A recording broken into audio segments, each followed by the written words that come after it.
Hey everybody, how you all doing? I'm here today with a very special video. I want to get this quick video out before Labor Day weekend, as I mentioned in my little post. Not only is it Labor Day weekend, it's also my birthday, and things are going to get a little busy.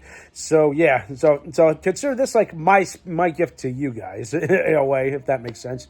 So for the past month or so, I've been watching a couple of movies I can't find myself coming back to for numerous reasons. And it had dawned on me, I'm like, man, I guess I kind of have a guilty pleasure kind of thing going on. So it had me thinking. So I have my own guilty pleasure list, but what's yours? Because everybody has their own. It's like everybody comes back to them in some way, even though they're not the best movies. There's some ones that like they're like you that you enjoy, but they're not very well favored by the mainstream or by critics. I'm just kind of giving you like a broad overview. And with mine, since I'm the Action Sunday guy, I found myself coming back to a couple of action films. But my little guilty pleasure list doesn't just encompass action films. I have a few animated films as well as a few other ones. I kind of have Saoirse with me, and the downstairs studio's getting worked on. In a way, that's a whole nother story. But anyway, let me get just breeze right through this. So I found myself for the past month coming back to movies like Big Trouble in Little China, the Stakeout movies, Sahara, the Super Mario Brothers movie, and Con Air. So those are the ones that I just look at with fondness, and I'm like, this is an interesting one. It's like, why? Well, with the Super Mario Bros. Movie, that's more of like a nostalgia thing, because I remember seeing this movie as a kid, and I kept watching it years later. Then over time, I realized, man, this movie was not that good. But as I explained in a previous review on this channel, and as part of my Action Sunday, is that if you just change up the elements, you just realize at the heart of it, it's just a really fun action film with some pretty cool creature effects, produced by Patrick Tatopoulos, the same guy that directed Underworld, Rise of the Lycans, and he's also a judge on that sci-fi competition show Face Off. So, a little thing that you did not know. It's a real fun. It's more that every time I watch it, it just gives me a smile, even though we all know what happened behind the scenes and how it all panned out. The Stakeout movies are another one. Those are more like the buddy cop movies that like before Rush Hour and before and the Bad Boys movies. There was Chris Leachy and Bill Reimers, played by Richard Dreyfuss and Emilio Estevez, and they were a fun movie. And of course, the plot of these movies, if you've not read and seen my Stakeout movie review, go find it. But in a nutshell, they're essentially just buddy cops. They're designed to do a stakeout on a potential suspect. You actually might have ties to a criminal that's on the run kind of thing. But that's the first one. The second one gets a little bit more crazier, more funnier. Then you add in Rosie O'Donnell, who plays the DA Gina Barrett, and of course, I kind of like them both. Even though I can't stand Rosie O'Donnell's character, but again, this is nothing against her. I just couldn't stand her character, because in a way, like her in the second one, like she's the one that spreads the thing, but she comes off more as a liability, not an asset. So yeah, I have no idea why, but it's still funny. There's a whole funny scene that I like in that movie where they're sitting around the dinner table, and they're like and they're all like just talking, and they're like arguing back and forth. It's hysterical kind of thing. But yeah, that's what I love about the Stakeout movies. It's just like this interesting dynamic, but over time it made me realize it comes off like a father-son dynamic because of the big age gap between Dreyfuss and Estevez. Well, as our cover story goes in the second one, but in the first one, it's real fun. Also, the first one gets another interesting nod because the witness's last name is McGuire, and of course that's my last name. So yeah, that's a funny little connection there, a little tidbit there. Kind of thing. As far as like Big Trouble in Little China and Con Air, well, I like Con Air because that one iconic scene you know what I'm talking about, when the plane takes out the Hard Rock Cafe and Casino sign, the big guitar sign.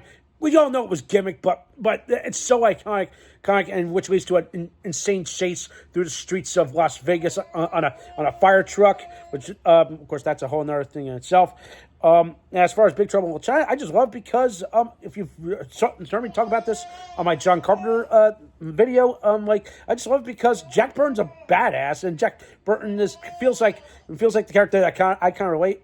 And he's also the inspiration for my character and my IP, Agent Ryan Murphy, not to be confused with Ryan Murphy, of 911. But anyway, so those are some of the action films. But as far as Sahara goes, that one was just a fun adventure movie that no one ever saw. And me, my dad, and my brother all agreed this is actually a pretty fun movie. Why it flopped at box office and no one saw it is just beyond me.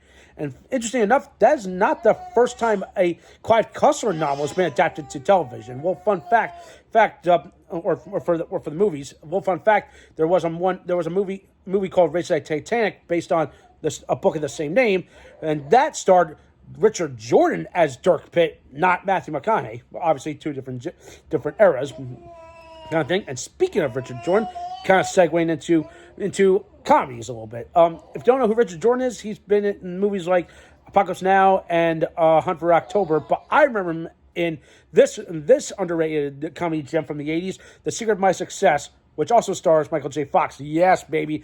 Marty McFly himself. If you've never heard of or seen this one came around the same time as Wall Street kind of thing. It's one of those, it's like a complete polar opposite of what Wall Street is. This one follows more like he's an aspiring college kid that wants to make it big in New York, and he joins his uncle's company. There's like a whole funny thing and like a whole lot of cool stuff that happens in this movie. Another thing that gets me interested in this movie is that fact that the soundtrack is provided by one of my favorite bands of the 80s, Night Ranger. Hell frickin' yeah. So yeah. If you've never seen that movie, I encourage you to find it. You'll laugh your ass off. You'll get a few laughs. You'll get a few smiles. And of course, you'll get a chance to see like Michael J. Fox in a role outside of being Marty McFly.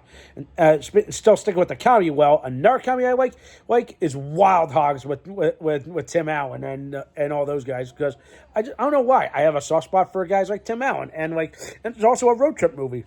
That's another thing. I just love all these kind of road trip movies that just make you go, oh man, I just want to do that. Well, even though I'm not much of a biker kind of guy, but it just makes me laugh every time I watch that movie. Plus, there's that one famous scene where they the time to slap the bull, and they're like, wait, so we're really slapping the bull? Hey man, I thought this was a drinking game kind of thing. But again, it's hard to believe that they actually did their own stunts for that scene.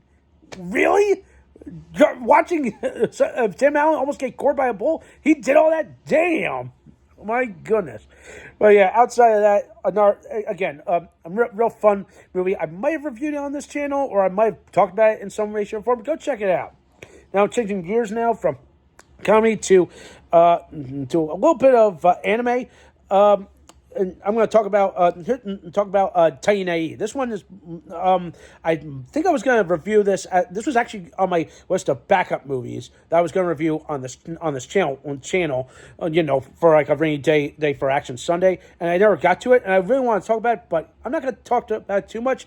All I know is that this was an animated movie. It was produced in the early 2000s. Came out around the same time as episode 1. I remember going to theaters, seeing that, and I remember seeing this, and I was like, oh my god, I'm interested in this because everyone was saying that this is the story that Star Wars fans have wished for, and it's actually the story at this core is a little melancholy, a little scary, but at the same time, it just leads you on this big cool cosmic adventure across the stars to find this project called Titan that has power to create a planet, essentially. So it's pretty fun, and you got a great voice cast with Matt Damon and Drew Barrymore and Bill Pullman. You can't go wrong there. But the sad part is because of this movie, actually bankrupted 20th Century Fox Animation Studios.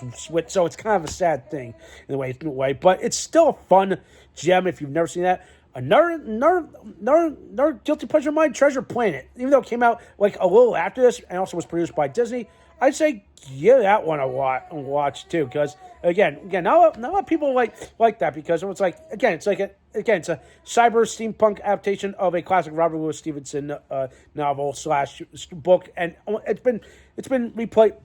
It's been remade so many times over the years in so many different iterations, but this aspect was really fun. So yeah. So outside of that, let's see it. I might as well wrap up with two guilty pleasures from the horror genre. One is Jaws 2. Yeah, I'll admit it. I kind of like Jaws 2. I felt was just as good as the first one, even though I really didn't feel like it was necessary to make a sequel or something like that.